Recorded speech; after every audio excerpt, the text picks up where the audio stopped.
Cibanco presenta. Ya estamos de regreso en Negocios en Imagen y saludamos con mucho gusto, como todos los martes, a Manuel Somoza, presidente de estrategias de Cibanco.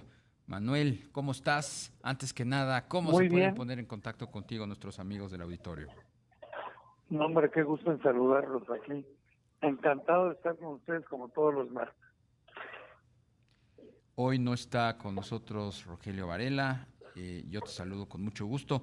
Gracias a Dios. Preguntarte de entrada, Manuel, ¿cuál es tu perspectiva de los mercados mundiales en acciones para este segundo trimestre del año? Ya se están empezando a dar los reportes corporativos allá en los Estados Unidos. Se empieza a observar, pues, el impacto que está teniendo las altas tasas de interés entre los consumidores estadounidenses. Gracias, Mario. Primero te diría que el primer trimestre para los mercados de renta variable en lo general fue bastante bueno. Por ejemplo, los fondos que manejamos en Cibanco, el portafolio de dólares ha dado un rendimiento de más del 20% en dólares en el primer trimestre, el europeo 14% en euros, el de la Bolsa Mexicana de Valores 23% en pesos, o sea, francamente bien. El fondo asiático es el único que va un poco retrasado, con un rendimiento de 5% en el trimestre. Yo creo que el segundo trimestre va a ser bastante más lento. ¿Por qué? Pues porque aquí vamos a empezar a ver cómo las altas tasas de interés empiezan a afectar el crecimiento económico. Pero bueno, pues esto nos va a durar segundo y tercer trimestre seguramente, pero yo creo que la perspectiva hacia diciembre sigue siendo positiva.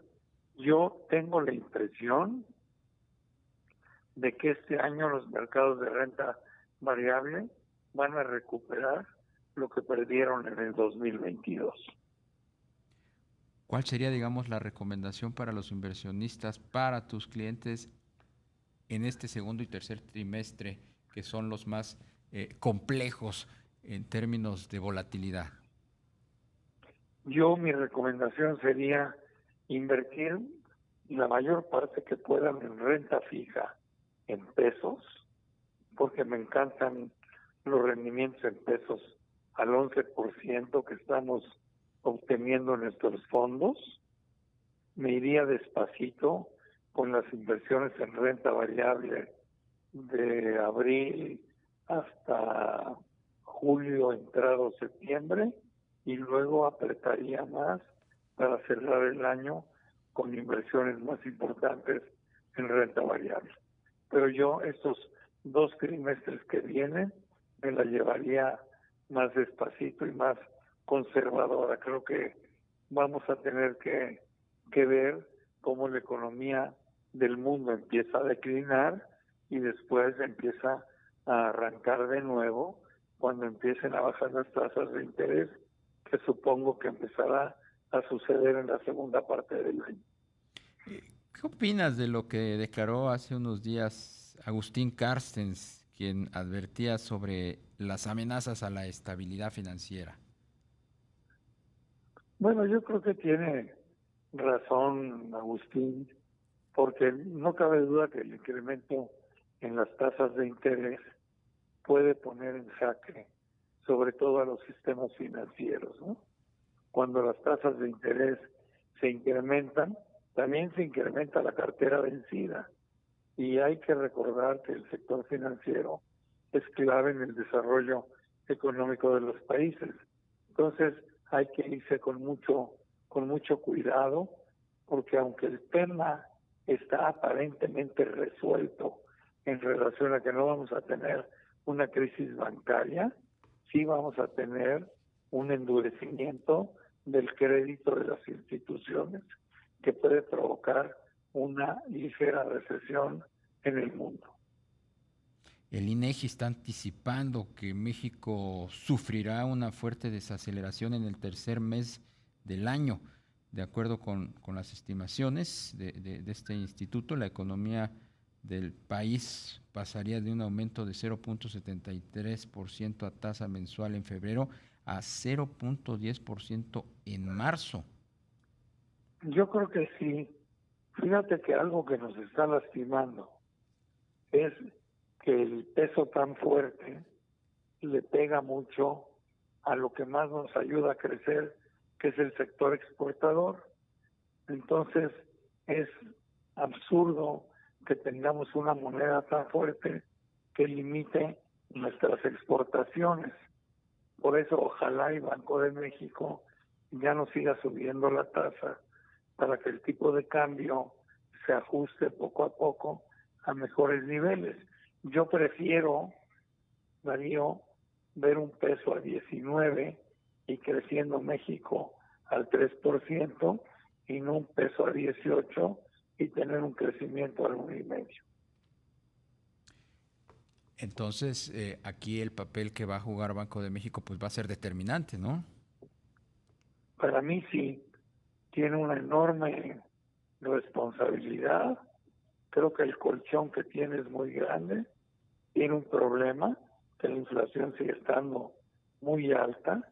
Entonces va a tener que jugar ahí como un equilibrista. Pero yo creo que valdría la pena para Banco de México hacer una pausa en la tasa de interés para provocar mejor crecimiento, porque también no por subir la tasa de interés la inflación va a bajar, toda vez que mucha parte de nuestra inflación es importada. La próxima reunión de política monetaria, ¿tú estarías pues previendo un nuevo incremento en la tasa de interés o que se mantuviera tal cual? Mira, yo en Estados Unidos pienso que hay una probabilidad importante de que la tasa de interés no suba y ojalá en México tampoco suba la tasa. Si la Fed sube, a México le va a costar mucho trabajo no subirla, pero yo tomaría ese riesgo. Yo creo que la diferencia de tasas es demasiado amplia a favor del peso y ya, como te digo, pues tener un peso tan fuerte no nos beneficia en nada. En toda esta plática que hemos tenido relacionada pues con el comportamiento de la tasa de interés, lo que está haciendo Estados Unidos allá con la Reserva Federal, ¿cómo casa con las decisiones de política pública que estamos observando en México? Desde la semana pasada hemos visto pues iniciativas que meten mucha incertidumbre al sector empresarial, a los inversionistas extranjeros, por ejemplo, esta intención de modificar leyes administrativas para blindar al propio gobierno federal respecto de sus compromisos con proveedores. Estamos viendo, por ejemplo, también una iniciativa de ley. Se nos cortó la comunicación con Manuel Somoza. Vamos a tratar de recuperarla porque esta última pregunta pues es muy, muy importante. ¿Cuál es, digamos, la percepción que están teniendo los inversionistas extranjeros con tanta iniciativa que socava precisamente pues la confianza en México? Nos referíamos a esta... sí me alcanzaste a escuchar, Manuel, Sí, rápidamente. ahora ya te escucho. Sí, te preguntaba cómo casa todo esto que platicamos pues con las últimas decisiones, las iniciativas que socavan de alguna manera la confianza de los inversionistas, la ley minera, esta ley que modifica pues la relación con los contratistas, eh, la misma decisión de recomprar o de comprarle a Iberdrola sus plantas generadoras de energía eléctrica. ¿Cómo lo ves tú? Mira, yo te voy a ser muy franco. La economía mexicana ahí va, ahí la dejo. Podría ir mucho mejor si no cometiéramos tantos errores. Yo creo que el comprar las plantas de Iberdrola fue un error enorme. Estas transformaciones que se quieren hacer administrativas que limitan las actividades en la minería y otras administrativas que van en contra de los incrementos de la inversión privada no nos son favorables. México podía estar en una mucho mejor posición si las políticas públicas fueran proclives para la inversión, pero desafortunadamente no lo son, Dani. Manuel, ¿cómo se pueden comunicar nuestros amigos del auditorio contigo? ¿Cómo pueden hacer contacto contigo? Gracias, que nos llamen al 55 1100 1586, porque honradamente nuestros fondos están dando rendimientos muy atractivos. En pesos en la bolsa 23%, en dólares en Estados Unidos el 22%, en Europa 14%, en euros, y en renta fija el 11% sin riesgo.